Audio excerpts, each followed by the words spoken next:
Imagine waking up one day and realizing that nearly everything you've believed about your place in the world was a carefully constructed illusion, not some shadowy conspiracy whispered in backrooms, but a system built in plain sight, refined over generations, whispered into your thoughts, injected into your choices, stamped onto your identity before you even knew how to resist. What if I told you the greatest lie ever sold isn't a headline, a policy, or a politician's promise, but something far more subtle, something so deeply woven into the fabric of reality that we mistake it for truth. We defend it. We build our lives around it. And in doing so, we willingly surrender our autonomy, our purpose, our happiness.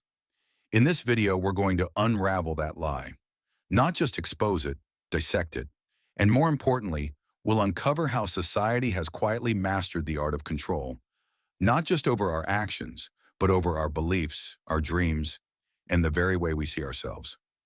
This journey will take us from ancient philosophy to the cutting edge of modern psychology and sociology. And at the end, when you've stayed with me through every layer, I'll reveal the most powerful truth of all, one that could shatter the illusion and set your mind free. But you must stay until the end, because the final revelation isn't just the most important, it's the one they never wanted you to hear. Let's begin. It starts quietly.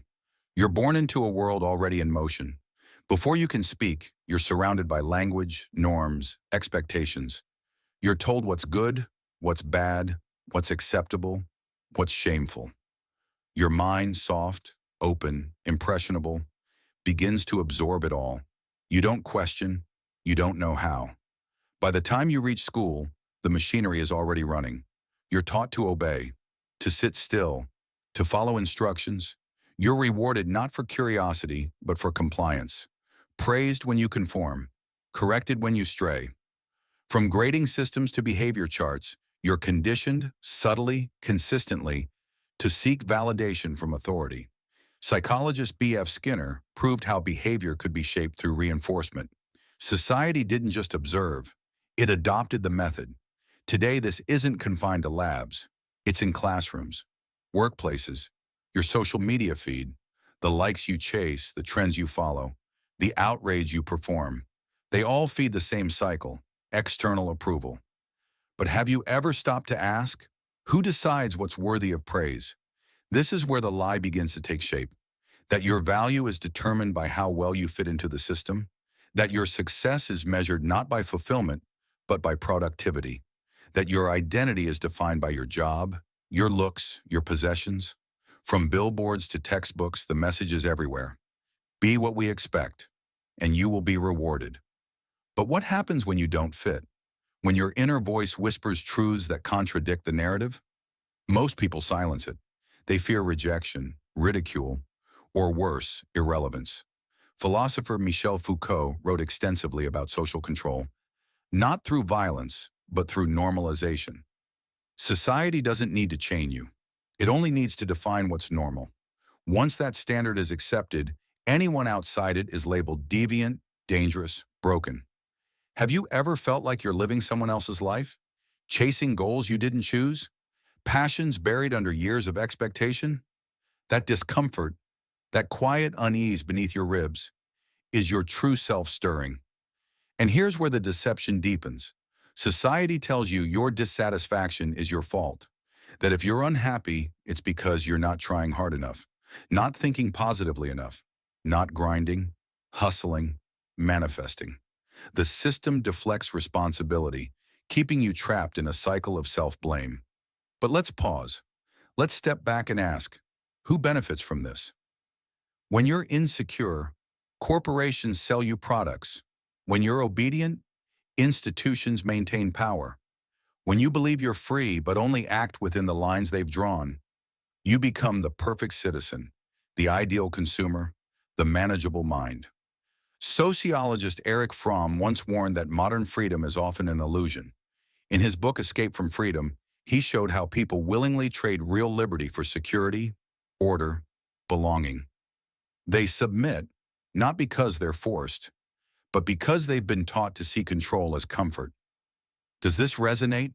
Have you ever heard that quiet voice say, This isn't who I am, and then silenced it because you were afraid of what others would think? You're not alone. Millions live this way, trapped in a well-decorated prison, clapping along to a rhythm of a song they never chose. But here's the twist. The lie works because it doesn't feel like a lie. It feels like truth, like culture, like tradition, like safety. That's what makes it so powerful and so hard to escape. And yet, escape is possible. In the next part of this journey, we'll trace how this system of quiet control was built, from the roots of organized religion to the rise of mass media to the silent domination of the digital age. We'll expose how belief systems are engineered, how morality itself can be shaped, not by divine law, but by design. If the first revelation stirred something in you, stay with me, because what comes next will challenge everything you think you know about the world around you. Because only by seeing the cage can you begin to break free. You were not born into freedom. You were born into a blueprint, a script already written, a stage already set. To understand how society quietly controls you, we must peel back the layers of history, not through conspiracy, but through psychology, power, influence. Centuries ago, control was obvious. Kings ruled by divine right. Religions claimed ownership of the soul. Empires expanded by sword and decree. Back then, power was loud. Disobedience meant punishment, even death. The rules were clear, the consequences immediate. But as civilizations evolved, so did the methods. Overt oppression gave way to subtle manipulation. Control didn't vanish. It moved, from the battlefield into the mind. Plato warned us of this. In his allegory of the cave, he showed how people mistake shadows for reality. Chained, facing a wall, they believe the flickering images are all there is. When one breaks free, steps into the light, and returns to tell the truth, he is mocked, feared, rejected. Society is the cave. And the lie? It's the belief that the cave is all there is. Today, control is more sophisticated than ever. It no longer needs chains. It uses stories. Stories are how we make sense of the world. From childhood fables to national myths, from Hollywood epics to political slogans, stories shape our values, our fears, our dreams. The more a story is repeated, the more it feels like truth. Take the myth of meritocracy. Work hard and you'll succeed. On the surface, it sounds empowering, but beneath it lies a dangerous assumption. If you fail, it's your fault. This narrative doesn't uplift. It justifies inequality, masks systemic injustice, shames the suffering. It's not a promise. It's a tool of pacification. Political scientist Noam Chomsky, in his groundbreaking work Manufacturing Consent, revealed how media doesn't need to lie to manipulate. It only needs to frame the conversation. The control isn't in what you're told. It's in what you're never allowed to question. And then came the screen, television, then the internet. A revolution in perception. Never before had so many minds been flooded with the same images, sounds, and ideas, all at once. Mass media didn't just reflect culture, it created it. Ask yourself, how much of what you believe about success, love, identity, even happiness, comes from stories told by people you've never met? You see celebrities smiling in mansions and think, that's what life should be. You scroll through flawless, curated lives and wonder, why doesn't mine look like that? This isn't just envy. This is programming. You're being taught what to want. Even individuality has been commodified. You're encouraged to be yourself, as long as it fits the approved boxes. Be unique, but not disruptive. Be authentic, but not inconvenient. Psychologist Carl Jung spoke of the collective unconscious, the shared well of symbols, archetypes, and ancient patterns that shape human experience. Society has learned to exploit it. Sacred desires, belonging, purpose, transformation are now products. Spirituality becomes branding. Activism becomes a trend. Rebellion becomes a fashion line. The result? A culture where the illusion of choice replaces actual freedom. Consider this. When you vote, are you choosing a future or picking between two versions of the same machine? When you scroll, are you discovering your interests or being guided by an algorithm that knows you better than you know yourself? These aren't rhetorical questions, they're invitations. Invitations to see how deeply the strings of control reach into your thoughts, your habits, your emotions. And one of the most subtle, yet most powerful tools of control is the manipulation of language. Words have power. They shape thought. They define reality. George Orwell, in his prophetic novel 1984, introduced Newspeak, a stripped-down, sanitized language designed to eliminate dissent. No words for freedom, no words for rebellion, only obedience.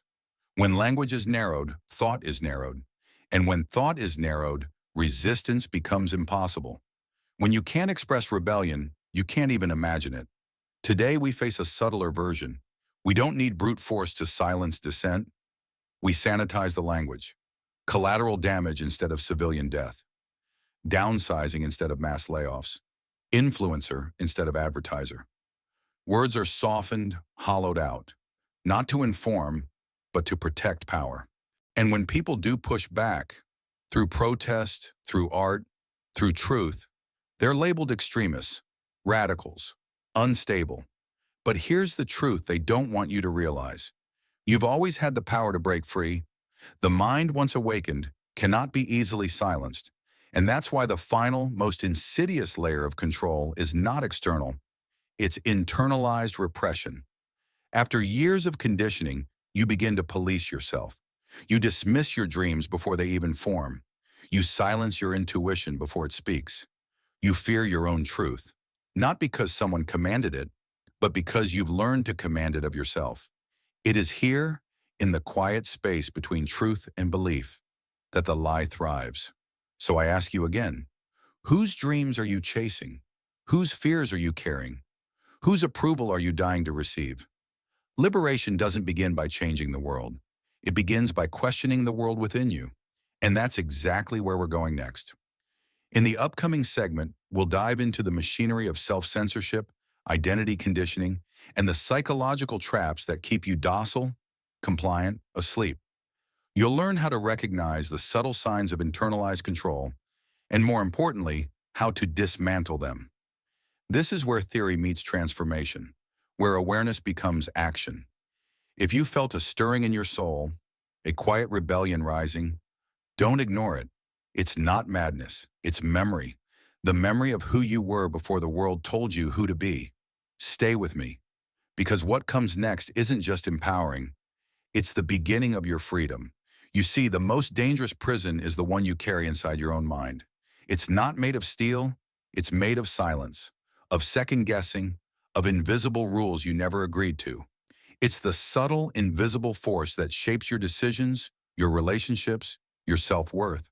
It's the internalized conditioning that keeps you loyal to a system you may not even understand. And here's the hard truth. We are all conditioned. It starts the moment we're born. Society doesn't just shape how we behave, it shapes how we think about ourselves, how we see the world, what we believe is possible. It teaches us what we're allowed to want, who we're allowed to be, where we're allowed to go. It is the invisible hand that controls your desires, your fears, and ultimately, your freedom. Psychologists call this self-censorship, the process by which we internalize societal norms until we begin to regulate ourselves. We've been taught to avoid certain thoughts, certain ideas, certain desires, often without even knowing it. This control is subtle. It doesn't come from a whip or a warning. It comes from within. You've learned to suppress your rebellious impulses, your unconventional longings, your raw, untamed essence, all in the name of fitting in, of being normal, of being accepted. But let's step back. What does it even mean to be normal? Normal is a construct, not a truth, not a law of nature. It's a set of expectations, engineered by those in power to maintain order, to keep the machine running smoothly. The idea of normality has been so deeply buried in our minds that most never question it. We're taught from childhood, to be normal is to be safe, to be accepted, to avoid the cost of standing out. But here's the twist. When you conform, when you bury your true self to fit the mold, you forfeit your freedom. You lose the right to live, truly live. on your own terms. In essence, you become a character in someone else's story. And yet, deep inside, we all feel the pull to break free. You know in your bones that the life you've been handed is not the one that aligns with your deepest desires. But like the prisoners in Plato's cave, we've grown so used to the shadows that the light feels alien, uncomfortable, even threatening. That's the power of self-censorship. It operates so deep within that you don't even recognize it.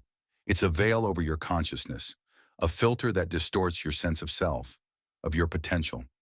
You do hear the whispers, those quiet yearnings for freedom, for authenticity, for truth, but you silence them because they don't match what society says is acceptable. Think about it.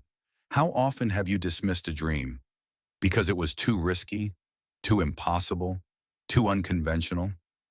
How many times have you told yourself, that's just not how things are done, and buried your true feelings in favor of conformity? This internal conflict, this quiet war within, is one of the most insidious forms of control. It's not just society telling you what to do. It's you telling yourself what you can't do, based on the stories you've been fed since childhood. And the more you suppress those desires, the more disconnected you become from who you truly are. But what if I told you that the first step to breaking free is to reclaim your mind? Reclaiming your mind means actively challenging those self-imposed limits, those invisible walls built over years of conditioning. It means questioning everything you've been taught to believe about yourself, your worth, your potential. It means asking, is this my truth, or is it a truth that's been imposed on me? Here's where it gets interesting. The mind is malleable. Psychology has long known humans are not fixed. We are not programmed.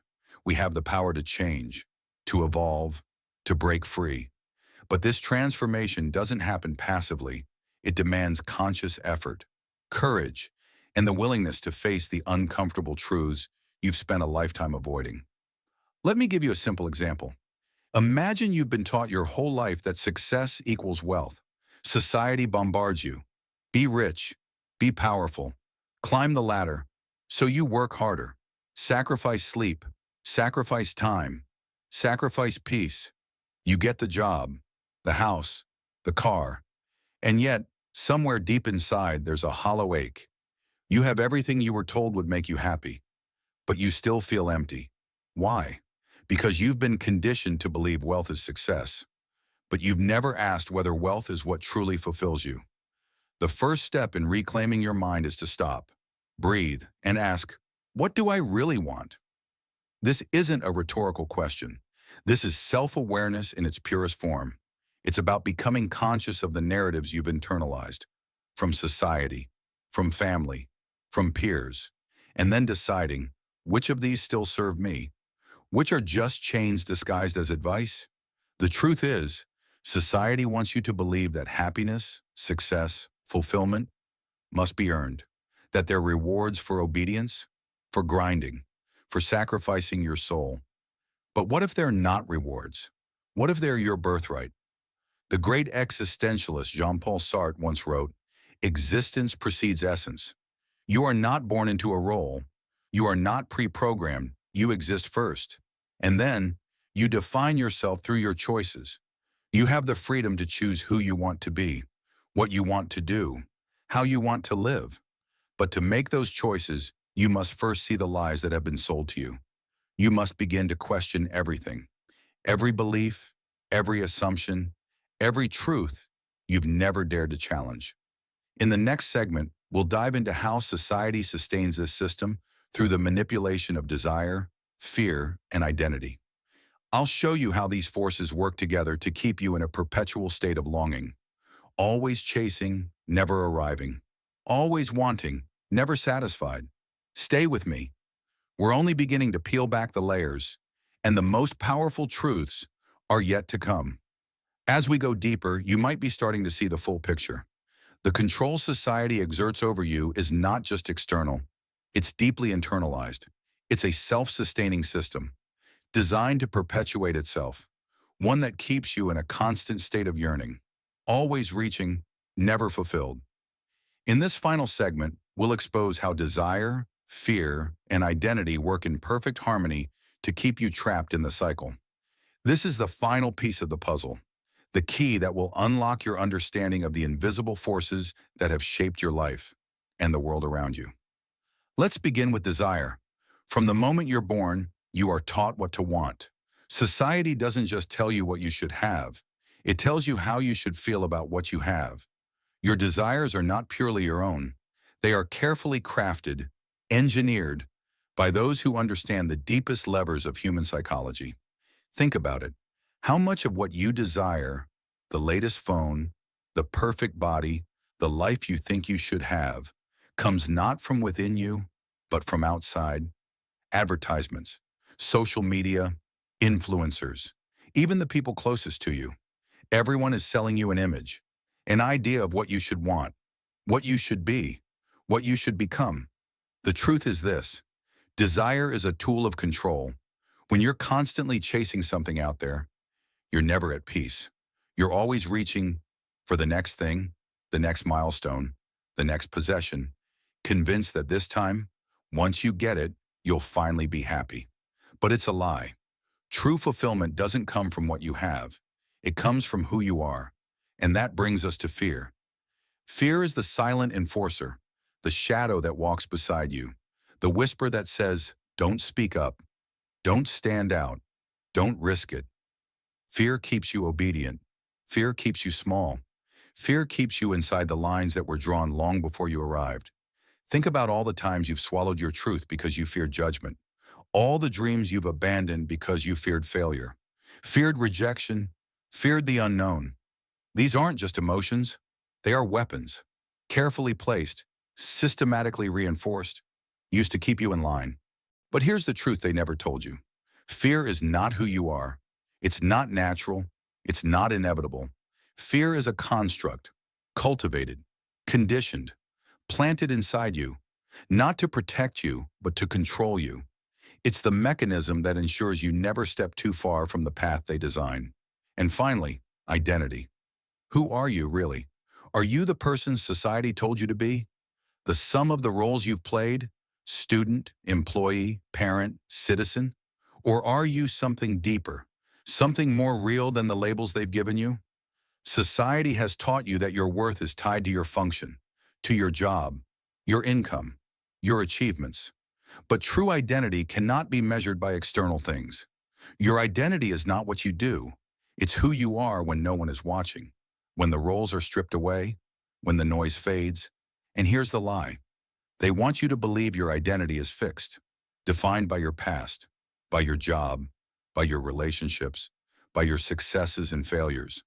But in truth, your identity is fluid, dynamic, evolving. You are not a statue. You are a river. The key to breaking free is to stop letting society define you, to stop measuring yourself by their broken scales. You are not your job. You are not your bank account. You are not your possessions. You are the awareness that experiences them, the presence behind the thoughts, the light behind the mask. So how do you break free? Step 1, awareness. You must see the control for what it is. Not natural, not inevitable, but learned, imposed, and most importantly, temporary. The chains are not made of steel. They're made of belief, and belief can be changed. Step 2, reclamation. Reclaim your mind. Reclaim your desires. Reclaim your truth. Stop living someone else's story. Start writing your own.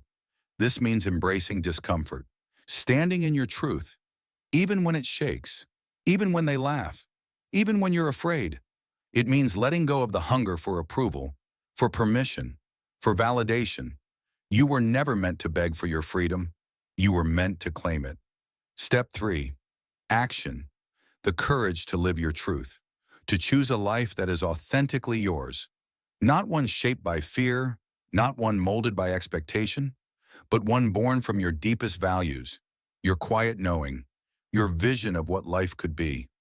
This isn't about rejecting society. It's about refusing to let society define who you are. It's about alignment, living not by their rules, but by your soul.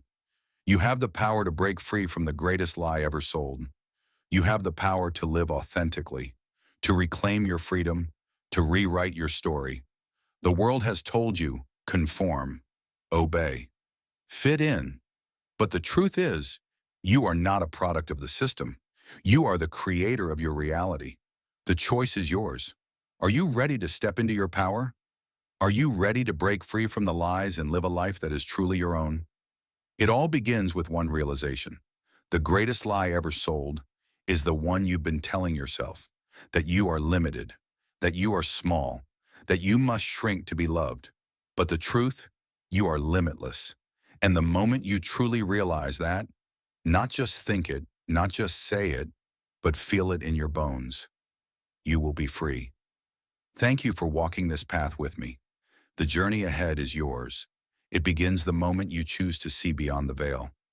Will you take the first step? Thanks for looking.